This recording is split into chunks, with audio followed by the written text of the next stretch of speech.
You're watching Capital Connection from the Illinois State Capitol.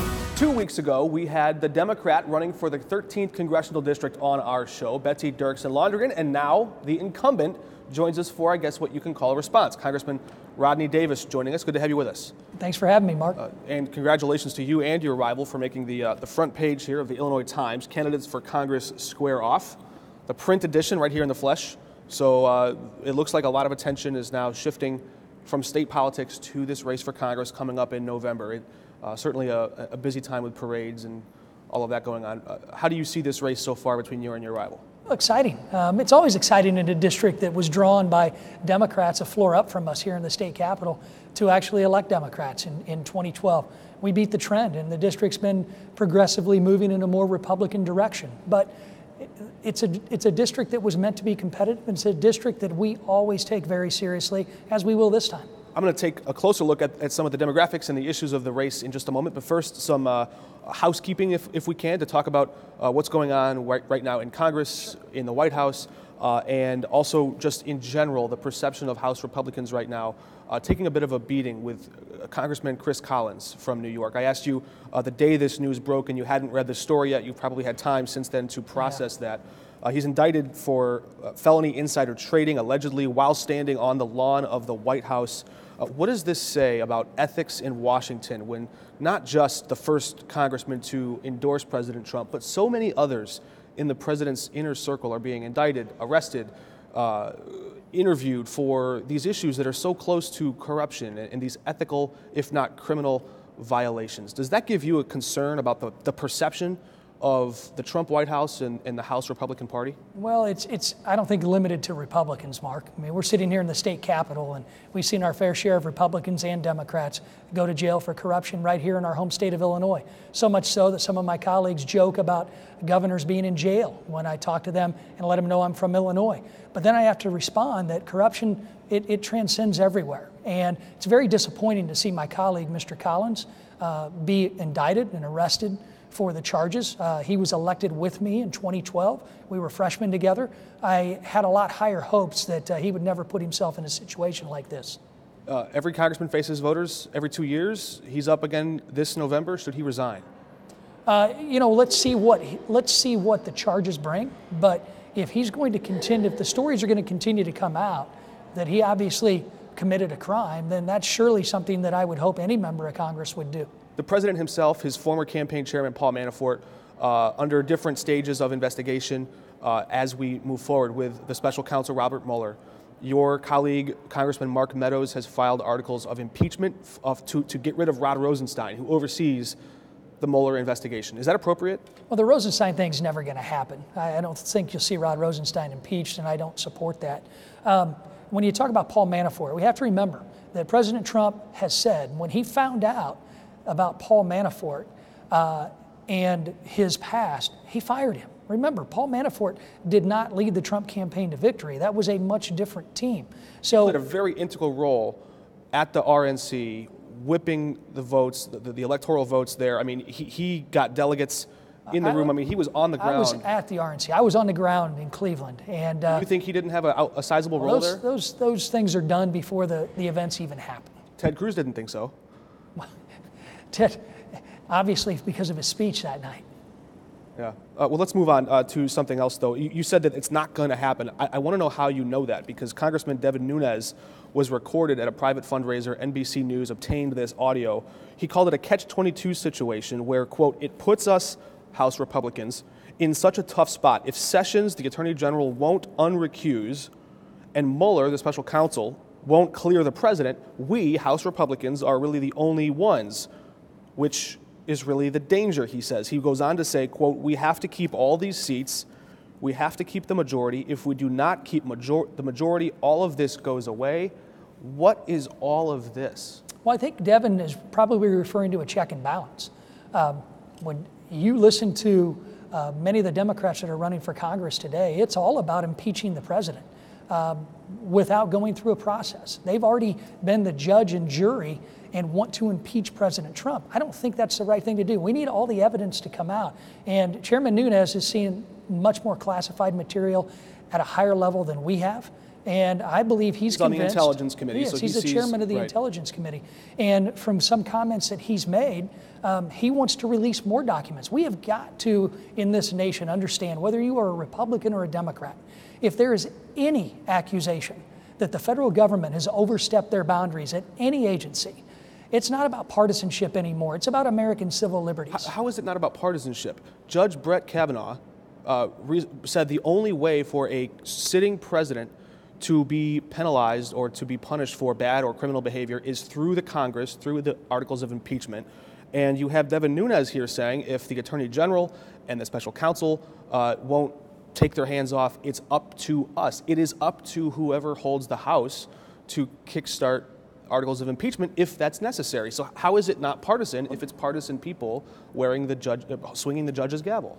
Well, the Kavanaugh reference is something completely different. It was related to a president under investigation. It was when he was in a much different position.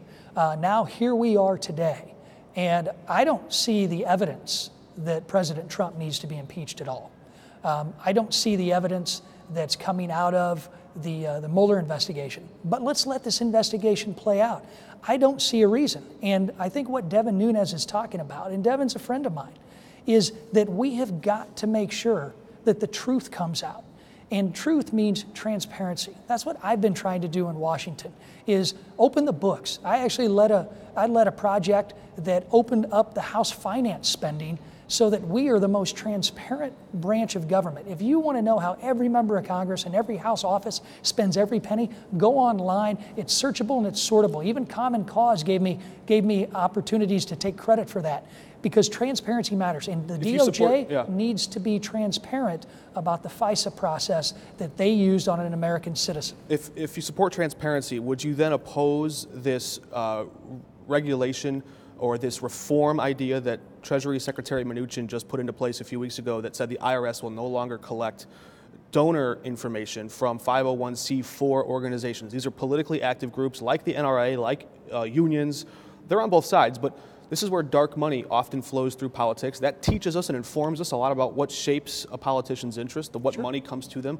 Would you support a measure in Congress to require 501c4s to show all their donor lists? Yeah, let's see what Secretary Mnuchin's talking about. I'm not aware of what he did. I'll be happy to get back to you on it, but I'm for more transparency, be it in the government realm of taxpayer dollars and even in the political realm. Let's be transparent where the dollars are coming from. Devin Nunes was also talking about we have to keep these seats, meaning a majority of Republicans in the House. I know you're interested, of course, in staying in your seat. You're running a race right now, as we showed a minute ago. I wonder what you took away from that nail-biter of a race in the 12th District of Ohio. We may not even see the full results. We're taping this earlier in the week. We may not see the full results until after this show airs there. But I want to read you a quote from Senator Lindsey Graham, who saw this. He said, there's a real likelihood, he was responding to that race, that come down to a few hundred votes. There's a real likelihood that Democrats not only win the House, but they win it by 10 or 12 more seats than they need. He went on to say, if I was a House guy in a Republican plus 10 or less seat, that's you, I'd be getting on the phone and raising money and putting a sign on my dog. Have you put a sign on your dog? My dog's a Yorkie. I think it would probably hurt the dog. So, no, I have not. A lot of visibility there. But exactly. To the question, are you nervous about this changing tide with the public perception? Always nervous every election cycle. You can never take anything for granted when the American people are given the right to vote on Election Day. And you have to go out and explain to every one of your constituents why you feel you deserve to be elected, or in my case, reelected. So what he's saying has no impact on me and my race.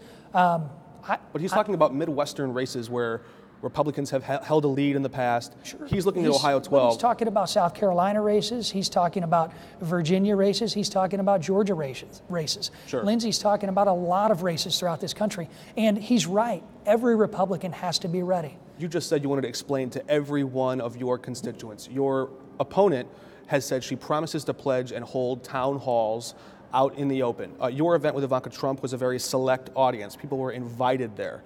You have not yet, you've done office hours speaking to people one-on-one, but you have not yet had an open to the public event. Are we going to see you go all the way through November 6th and never once hold an open to the public event? Our events are always open to the public, and that's a misconception. We have open forums in our open office hours, but we also we also give constituents the chance to actually be here in a one-on-one setting or a small group setting to address many of the issues that don't get addressed when you have politics come into play. Remember, I had office hours just a few days ago in Tolono, and a Democrat group actually sent out a press release saying they were going to protest. They immediately left when the media left. But you know what happened is you have that discouraging people from coming in, getting assistance with breaking through the bureaucracy of Washington, D.C. And I had a young lady whose husband is experiencing Alzheimer's come in, didn't agree with me politically, but wanted to sit down one-on-one. And I gave her that opportunity to talk for even over the amount of time that we were scheduled to stay in Tolono. And she thanked me for giving her the chance to come and actually talk to me one-on-one about her concerns.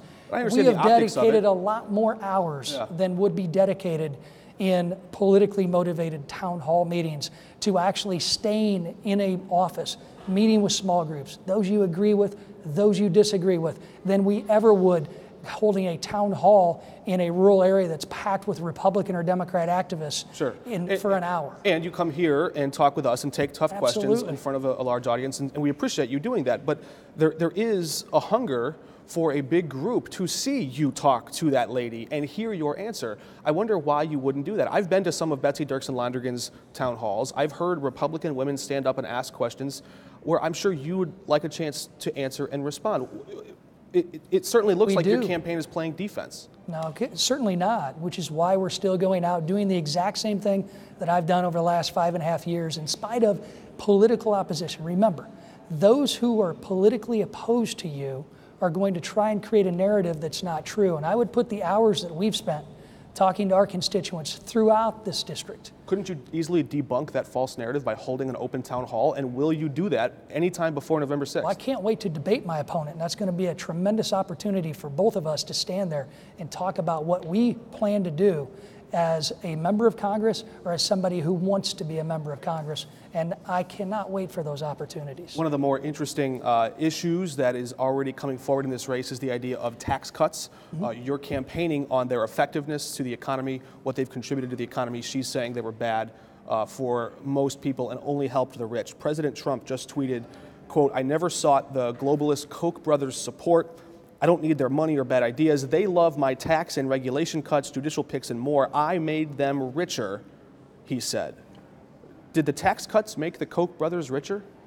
Well, it depends on what company you're talking about. If companies are going to be able to invest in more employees and we see a growing economy, we've got historic low unemployment due to tax reform right now, Mark. We have more jobs available, as was discussed yesterday when you were there in Godfrey with Ivanka Trump and me. We have more jobs available than people who are applying for jobs.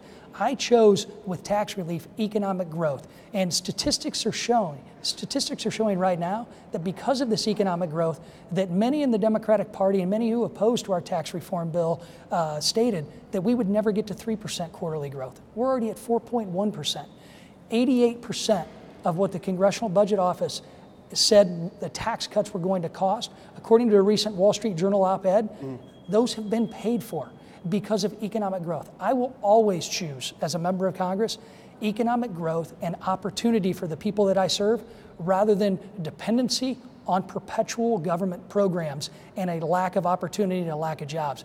We chose to put more money in the pockets of middle income and lower income families right here in central and southwestern Illinois. I'm proud of that. I'm proud of the economic growth. I'm proud now that our debate is on how do we get those who are unemployed trained to take the jobs that are paying very good wages. But you don't disagree with the president that the Koch brothers got richer because of it? I want every American to get richer. Every American. The good news is, pie, don't just change the size of who gets what. Every American should get richer. I hope we can get into some more the class warfare that the Democrats want to wage is not true, because when you look at my district, a high percentage and highest percentages of tax relief are going to middle income and lower income families, which is exactly what we designed it to do. Another hot topic in Congress, of course, immigration. The congressman just went to the border in Mexico. We're back with him in just a moment to find out what he saw and what he learned. Stay with us.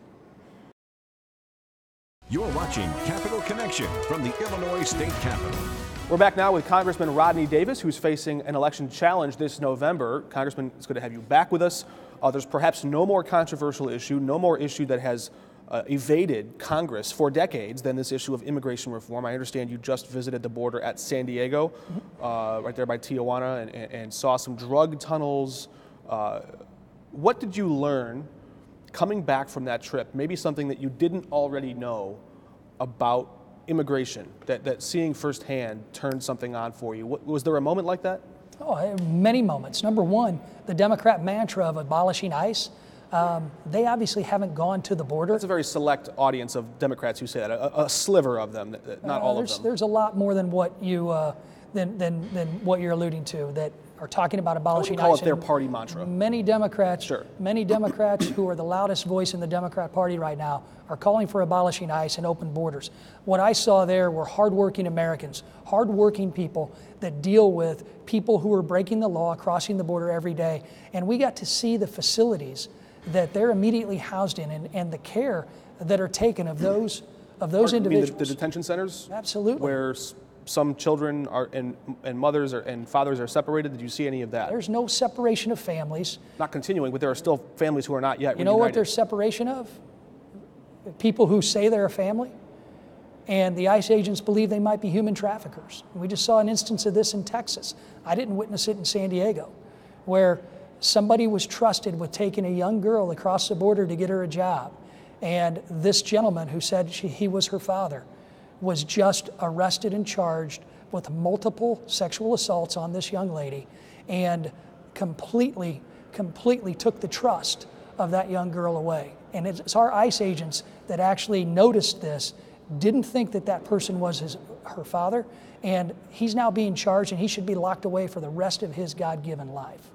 All right, so you've got a new enlightened experience from visiting the border in person and seeing some of this there. But the headline, the takeaway, is it local man visits San Diego, or is it congressman comes back inspired with a plan to change? Because this is an issue that for 30 or 40 years has evaded Congress. Can you get real immigration reform done in this 115th Congress? Well, absolutely, I'm going to try. I did with the last two bills that we voted for, that I voted for. No Democrat voted for immigration reform. But what the trip to San Diego taught me, besides the hardworking men and women of ICE that are every day doing their job that we asked them to do, making sure that somebody who crosses the border illegally doesn't bring in an infectious disease like tuberculosis. These are the things that they are concerned about. And we also saw that there is a border structure that has been very effective in and around the San Diego border. As a matter of fact, the old border wall's being replaced, and we got to see that replacement. So many folks who say we don't need a border structure, especially Democrats that I serve with in Congress, they've already voted for funding that rebuild. And how does a wall stop a tunnel? The wall stops a tunnel because it requires a tunnel. It requires a lot more work. The wall has required those who want to bring bad things into this country, like heroin and meth. Literally drives them underground. It drives them underground, where our agents are better equipped to ensure that they do everything they can to look at any activity that may be taking place. But it's a cat and mouse game with the drug dealers. It is a cat and mouse game with the human smugglers that our ICE agents face every single day. And I have a much better appreciation of that game now that I've been there to actually see them, to go into these tunnels, and you see the train tracks that they've put in there to move drugs and move carts into the United States of America illegally. The work that our ICE agents do every day is not just dangerous, but it's effective. And I got to go down in those tunnels and see what they have to do. You were at this event with Ivanka Trump recently. She mentioned that for the first time, at least since 2000, we have 650,000 people, open jobs, and not people to fill them. If everybody in the unemployment line got a job, there would still be 650,000 jobs left. Is that right there evidence that Congress or that this White House should reverse or re-examine this policy to severely limit legal immigration? Is this an idea where to fill those jobs, you might have to bring people in from other countries to fill them? Well, my job is to actually make sure that every American family has a chance at getting a good paying job and a career. We've worked with the White House on immigration reform bills. As a matter of fact, the last bill was basically President Trump's 4 pillars. We addressed not only authorizing funding for a border structure, we funded it. It's the only bill that actually funded a wall to be built along our southern border. We actually made it a merit-based immigration system, which is going to help to fill the jobs that are in shortage don't here send us in this your tired country. or poor, But send it us your also, educated. provided legal status for 1.8 million DACA kids and dreamers that I've heard from many Democratic activists that they wanted to fix. And we also made sure that we codified that no family can be separated from separated at the border again, unless, of course, they suspect that it's a human trafficking victim. So you've got employers, though, to the question, coming to Congress saying we have 650,000 and a growing number of jobs. How do you fill them? It's by training those who are not looking for work right now. And that's why we're looking at the food stamp program. Right now in Illinois, 67% of all the food stamp recipients in Illinois fit into what we call a work-capable category, Mark. That means they're not single parents. That means they're not disabled. That means they're not already working 20 hours a week. What we want to do in our farm bill that I'm helping to craft is pay for their education and training so that they can get the skills they need to go into the jobs that we know are available. Again, it's about helping families here in America right now that are stuck in the cycle of poverty. And they're stuck not knowing where the next step is in an economy that is at 3.8% unemployment. The last time we had that low of an unemployment level, it was a year before I was born in 1970. This is a historic economic time, and we in government have to start doing what I've been told by Republicans and Democrats to do in the past, which is why I'm viewed as one of the most bipartisan members of Congress, that we need to invest in those families, invest in getting them out of poverty, and that's what we're trying to do, and that was a big part of our discussion yesterday. Do you believe that taking those food stamps from them It's not about taking anything from anyone. It's about making sure that we pay for them and allow them a more flexible way to go in and get training at our local community colleges, in our local labor apprentice programs, and help ensure that they can get themselves out of poverty. Because in 1989, you mentioned that there's been this duration for decades of the same number of people on food stamps. But in 1989, nearly 30 years ago, there was 19% of households on food stamps had at least one person in that household working a job. Today, that number has ballooned up to 32%. And we also know that 2 out of every 3 people on food stamps are children or elderly as well. So I imagine you're not trying to give them jobs welding somewhere. No, but 67% of all Illinois food stamp recipients right now don't fit those categories. I'm using I national just numbers, mentioned. you're using Illinois numbers. But again, if we look at the bigger picture here, so a lot of these people, millions of Americans who are on food stamps already work a job, and more of them. That number's growing. Which is why, if they choose to use the program that we are wanting to help fund at historic levels, to give them a chance to go get training and get skills, they can take advantage of that. If they're already working 20 hours a week, the education and training requirements wouldn't even apply to them. But the bottom line is, we have too many Americans that don't have access to the resources they need under the existing programs, under the existing food stamp program and existing workforce programs, to have the money to pay to get trained, to take jobs that we know are paying upwards, even in Taylorville where I live, $70,000 a year for a truck driving job at McLean Trucking, and you're home every other night after delivering fast food to different restaurants throughout the Midwest. So how does this work? Under your idea, do you fund this training program? You already use an existing food stamps? No, there's no benefits that are being taken away from anyone.